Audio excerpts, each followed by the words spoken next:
Hello friends, my name is Dr. Imtiaz. I am specialist primary health care. आज हम बात करेंगे old as per.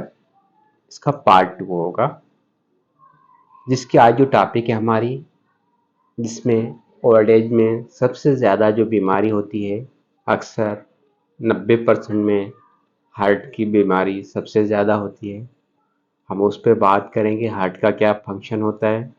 वहीं high blood pressure पे हम बात करेंगे, कोरोनरी आर्टरी डिजीज़ पर हम बात करेंगे, और हाई कोलेस्ट्रॉल पे हम बात करेंगे, और कैसा हाई कोलेस्ट्रॉल होता है और कौन से रीज़न होते हैं जिसकी वजह से हाई कोलेस्ट्रॉल बढ़ जाता है, उस पर हम बात करेंगे। इसके अलावा हम बात करेंगे कितने टाइप्स के कोलेस्ट्रॉल होते हैं, कौन सा हमें बेनिफिट देता है, उस पर हम डिटेल के साथ आज बात करेंगे। सबसे पहले हम बात करें what is the function of heart. आपको पता होना चाहिए हार्ट का फंक्शन क्या है। सबसे पहले बेसिक, हार्ट एक जो काम करती है, एक पंप की तरह, जो हमारी बॉडी का जो ब्लड होता है उसको सर्कुलेट करने के लिए, पूरी बॉडी को वो जो सप्लाई देने के लिए, हार्ट का जो फंक्शन होता है उसको ब्लड को जो अराउंडिंग पूरी बॉडी में जो है हमारी को ब्लड की सप्लाई पहुंचाने का जो काम होता है वो हार्ट का होता है। वो क्या क्या है उसके साथ ब्लड में करता है, वो क्या करता है ब्लड के साथ, आपको पता है ऑक्सीजन भी होती है, उसके साथ न्यूट्रिशन भी होती है और बॉडी को ज़रूरत पड़ती है। और इसके अलावा का जो हमारी जो कैरी करते हैं अनवांटेड मीन्स कार्बन डाइऑक्साइड जो होती है या वेस्ट प्रोडक्ट्स कोई भी चीज़ होती है, वो उसको मेंटेन करने का ब्लड प्रेशर में, ये चीज़ें सारी ये हार्ट में होते हैं जी, हार्ट के ब्लड में मौसूल होती है। जिस तरफ आप इस पिक्चर को आप देख सकते हैं, इस पिक्चर में डिटेल के साथ देखो, इसमें लंग्स भी है, हार्ट भी है, पूरा सिस्टम है। उसमें एक होता है ऑक्सीजनेट ब्लड और D oxygenate blood. Oxygenate blood का मतलब होता है जिसमें ऑक्सीजन होती है, जो लंग्स से होके फिल्टर होके फिर हार्ट की तरफ आता है। और दूसरा डीऑक्सीनेट ब्लड वो होता है जो ब्लड हार्ट से होके ऑक्सीजन, जो डीऑक्सीनेट है वो अब हार्ट से होकर लंग्स तक जाता है, वो डीऑक्सीनेट ब्लड होता है जिसमें ऑक्सीजन का रेशियो कम होता है। इस तरीके से हमारी जो पंपिंग होती है पूरी बॉडी में करने के लिए ऑक्सीजनेट लोअर, देखो ये सारा जो है हमारी हार्ट का फंक्शन होता है। जो मेन मकसद है हमारी ब्लड को सप्लाई पहुंचाने में हार्ट का बहुत सा रोल होता है, जो पूरी हमारी बॉडी को मेंटेन करने के लिए हार्ट का फंक्शन होता है, जो एज ए ब्लड को पूरे सर्कुलेट करता है।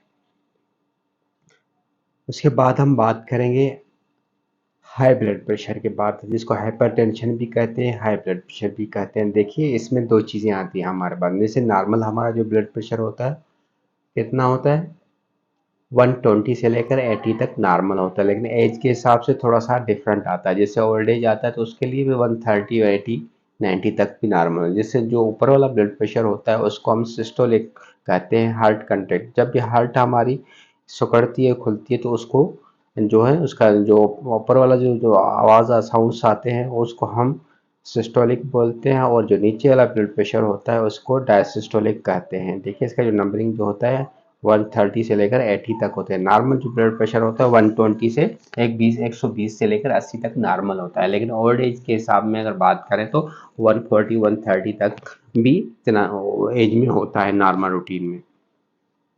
जो ये आप इसमें देख सकते हैं, ये हमारा जिससे क्या होता है जब हमारा ब्लड का सर्कुलेशन होता है पूरी बॉडी में घूमता है तो पर मिनट के हिसाब से जो बीटिंग आती है, जो हमें चेक किया जाता है मशीन के जरिए, उसको हम ब्लड प्रेशर कहते हैं। जिससे हमें ब्लड का पता चलता है, तो ब्लड की जो हमारी जो उसमें प्रेशर है कितना है, उसमें उसका नॉर्मल कितना है, उससे हमें मशीन से ये पता चलता है। लेकिन पर मिनट के हिसाब से ये अपना हमारा बॉडी जो सर्कुलेट करता है वो बताता है।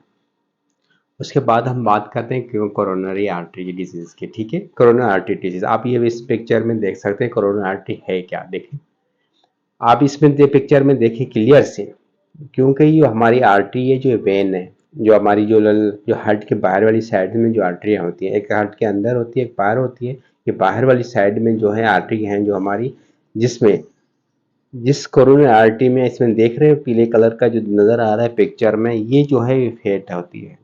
ये फैट जो है वो रुकावट करती है हमारे ब्लड को, जिससे क्या होता है कि उसका जो स्पेस जो होता है ब्लड का जो अंदर जो उसको सर्कुलेट करने वाला स्पेस कम हो जाता है, जिसकी वजह से ब्लड का जब प्रेशर बढ़ जाता है जिससे हमें हाइपरटेंशन हो जाता है। इस पिक्चर में आप देख सकते हैं कि उसका साइज बिल्कुल ब्लड की सर्कुलेट करने के लिए वो चीज़ हो रहा है। ये होता है कार्डियक आर्टरी। जो एंथेलेटिक जो जो फिजिकल एक्टिविटी या जो जो करते हैं एक्सरसाइज क्यों ज़रूर करते हैं, इससे ये होता है कि उन्हों की ये चीज़ें एक्सरसाइज से वो जो इसका स्टेमिना आता है वो बहुत ब्लड का सर्कुलेशन सही रहता है। ये प्लग नहीं बनने की वजह से मेन चीज़ ये होता है, ये चीज़ होता है, इसीलिए ये बहुत इंपॉर्टेंट होती हैं हमारे हाइपरटेंशन के लिए। उसके बाद आप दूसरी ये पिक्चर में आप देख सकते हैं, इसमें तो वाज़ेह नज़र आ रहा है। देखिए, जब आपकी पलक पलक उसको बोलते हैं, जब कोलेस्ट्रॉल की जो साइडों में जो फैट आयला आ जाता है नरों में, उसमें वो आने की वजह से रास्ता इसका जो है बिल्कुल तंग हो जाता है। लेक का ब्लड सर्कुलेशन, ब्लड की जो सर्कुलेशन होती है उसके फ्लूइड का जो है वो कम हो जाता है, जिसकी वजह से ये होता है। फिर इसमें कंडीशन में आप जब आप ब्लड की सर्कुलेशन कम हो जाएगी, आपके बॉडी को ब्लड की सप्लाई कम हो जाएगी, होने से फिर ऑक्सीजन वो चीज़ बहुत सी हो जाते हैं। इसी दौरान में जब भी आरटी का ये मसला आता है तो इसमें वो स्टेंट्स डाल के इसका रास्ते को क्लियर करते हैं। ये कॉर्नी आरटी आपको पिक्चर में देख के क्लियर समझ में आ गया।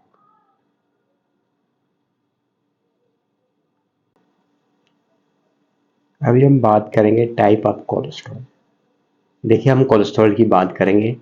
मुख्तलिफ बॉडी में हमारे टाइप का कोलेस्ट्रॉल पाया जाएगा, जिसमें आप ये दो किस्म देख सकते हैं इसमें, एचडीएल और एलडीएल।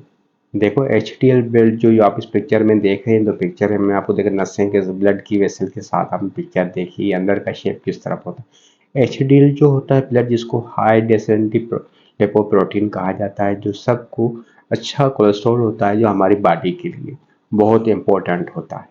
उसके बाद दूसरा होता है एलडीएल, लो डेंसिटी लिपोप्रोटीन कहा जाता है इसको, जो हमारे बॉडी के लिए बैड कोलेस्ट्रॉल होता है। ये दोनों को इस पिक्चर में देखिए बैड क्यों होता है और जो अच्छा क्यों होता है। आप ये देखिए, वेन में देखिए, वेसल्स जो हमारी नस है उसमें देखिए पूरी साइड में क्लीन है, इसमें होता है। जबकि जब बेड ये कोलेस्ट्रॉल बन जाता है तो हमारी ये नसों के साइडों में ये रुकावट कर लेता है ब्लड की सर्कुलेशन को, ब्लड की सप्लाई को, जिससे हमारे को जब सर्कुलेशन का ये रास्ता कम हो जाएगा तो क्या होगा, उससे हमारे को हाइपरटेंशन होता है। जबकि एचडीएल हमारा अगर कोलेस्ट्रॉल बढ़ा हो तो बैड कोलेस्ट्रॉल ऑटोमेटिक खत्म हो जाता है। हम कैसे ऐसी चीज़ें इस्तेमाल करें जिससे हमारे ये कोलेस्ट्रॉल ये चीज़ें खत्म हो, उस पर हम आगे जाके डिटेल में बात करते हैं।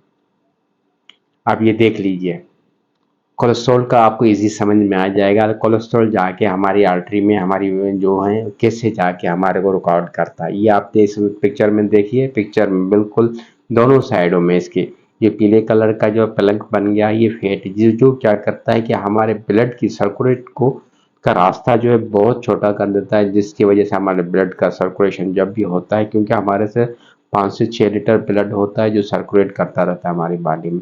अब उसको सर्कुलेशन करने के लिए जब इसका रास्ता कम होगा तो उसका प्रेशर ब्लड का बन जाएगा, बढ़ जाएगा, तो उसमें ब्लड प्रेशर हो जाएगा हमारे को। जिससे अगर हम ऐसी खुराक ऐसी ग़िज़ा खाएं जिससे ये कोलेस्ट्रॉल हो ही ना, तो ये बीमारी कभी हो नहीं सकती हमारे को। अब इसके काजेज़ देखें।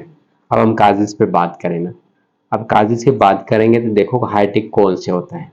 ऐसा एक खाजा है, अभी देखो, जिसे हम खाते हैं जिससे कोलेस्ट्रॉल बढ़ा होता है। इस पिक्चर में आप देख सकती हैं, जिस तरफ हाई फूड जिस तरफ आए, जंगर बर्गर, ये चीज़ें जितनी आप पिक्चर देख रहे हैं, ये सारी ये जैसे गोश्त हो गया, शायद डेयरी फार्म हो गया, डेयरी की चीज़ें जितनी भी हैं, ये सब हम हाई कोलेस्ट्रॉल में आती है। जैसे बटर की तस्वीर आती है, बटर जो है हमारा काज पड़ता है कोलेस्ट्रॉल का, बड़ा गोश्त जो है वो हमारा पड़ता है। प्लस में जो हमारा जो केएफसी के जो फूड्स होते हैं, जिसमें हम जंगर बर्गर जो ऑयली होते हैं, या फ्राई किए जो आलू होते हैं, मुख्तलिफ जो हमारे पिज़्ज़ा हट है, मुख्तलिफ चीज़ें जो हैं, ये मेन चीज़ें हाई कोलेस्ट्रॉल का रीज़न ज़्यादा होता है।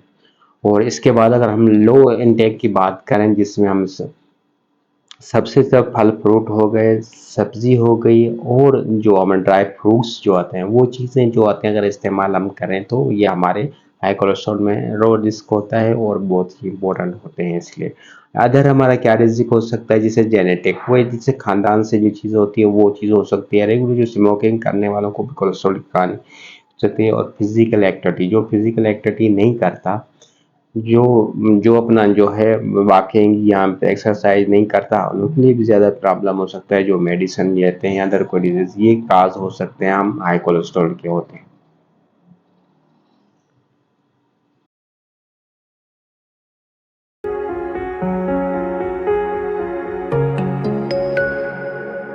और हम उसके बाद हमने जो जितनी बात की, अब उसमें डिटेल से हम थोड़ा करते हैं। जैसे देखिए, हमने पहले बात की थी ब्लड प्रेशर, हार्ट की बात की। ब्लड का जो सर्कुलेशन होता है, सारा जो पंपिंग का जो काम करता है, हमारी हार्ट काम करती है, जिससे ब्लड या ऑक्सीजन डीऑक्सीडेंट को उसको कैरी करती है हमारी ऑक्सीजन। एक हमारा पंप की तरफ जो हमारा हार्ट काम करता है।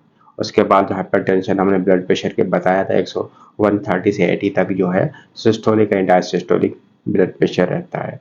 उसके अलावा हमने बात बताया था कोरोनरी आर्टरी का, जो आपने जो मेन चीज़ आपने इस पिक्चर में देखा था, फैट्स की वजह से ये होती है, चीज़ें होती हैं जिसकी वजह से ये अपना होता है। और दूसरा आपने कोलेस्ट्रॉल की टाइप की बताया कि अगर HDL LDL, ये सारी चीज़ों को हम मैनेज करने के लिए हमें क्या करना चाहिए। जैसे सबसे पहले जो इसमें जो हमें क्या करना चाहिए, इसमें दो चीज़ें बहुत इंपॉर्टेंट होते हैं ओल्ड एज के वालों के लिए। देखिए, सबसे हमें चीज़ें ना हो, एक तो हम ग़िज़ा का अपना ख्याल करना चाहिए। सबसे पहले ऐसी ग़िज़ा इस्तेमाल करनी चाहिए जिसमें फाइबर ज़्यादा होना चाहिए और जिसमें इम्यून सिस्टम स्ट्रांग, जिसमें कोलेस्ट्रॉल का, क्योंकि 35 से 40 साल के बाद एज वालों को ज़्यादा ये कोलेस्ट्रॉल की कहानी और हाइपर टेंशन या ब्लड प्रेशर की होती है। तो मेन चीज़ रीज़न हो ही रहा है इससे, जो हमने पिक्चर में देखा, हार्ट में दिखाया, जिससे वो चीज़ें डेवलप हो रहा है। तो हम ऐसी की ग़िज़ा खाएं जिससे सबसे ज़्यादा फाइबर पाया जाता है और जिसमें कोलेस्ट्रॉल का लेवल कम होता है, जो हमारा इम्यून सिस्टम स्ट्रांग होगा जिससे।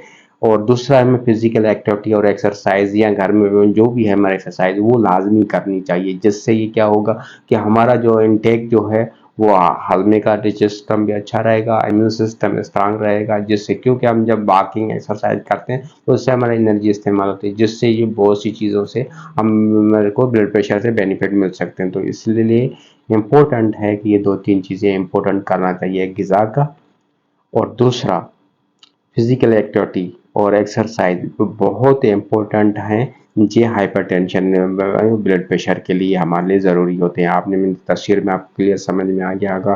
तो कोरोनरी आर्टरी क्या डिजीज क्या होती है, हाइपरटेंशन क्या होता है, और किस किरण से होता है, कोलेस्ट्रॉल क्या होता है। अगर हमारा, क्योंकि हमारी बॉडी के लिए कोलेस्ट्रॉल भी इम्पोर्टेंट होता है, क्योंकि हमारे टिश्यू हार्मोन्स बॉडी के ग्रोथ के लिए भी कोलेस्ट्रॉल इम्पोर्टेंट होता है। लेकिन बैड कोलेस्ट्रॉल जो जो होता है, जब बंदा कोई भी एक्सेस सबसे ज़्यादा यूज़ किया जाता है, सबसे ज़्यादा कोई खाना या एक खाने की जो एलिमेंट होती है, अगर रूटीन में होगा, रूटीन से अगर हद से ज़्यादा बंदा इस्तेमाल करता है, तो ये चीज़ें प्रॉब्लम हो जाते हैं। लेकिन आगे जाके हम जो बात करेंगे, लास्ट में जो हम बात करेंगे, इसमें नेक्स्ट टॉपिक हमारी जो पार्ट 3 आएगा, उसमें हम पैरालाइज की बात करेंगे। और पैरालिसिस की जो हम जो है, पैरालाइज जितने कितने टाइप के पैरालिसिस होते हैं उस पे हम बात करेंगे। और इसके नेक्स्ट में हम शुगर पे स्पेशल बात करेंगे पार्ट 3 में, जिसमें शुगर क्यों होती है, किस वजह से, अब क्या करना चाहिए, उस पे हम डिटेल पे बात करेंगे इंशाल्लाह नेक्स्ट पार्ट में।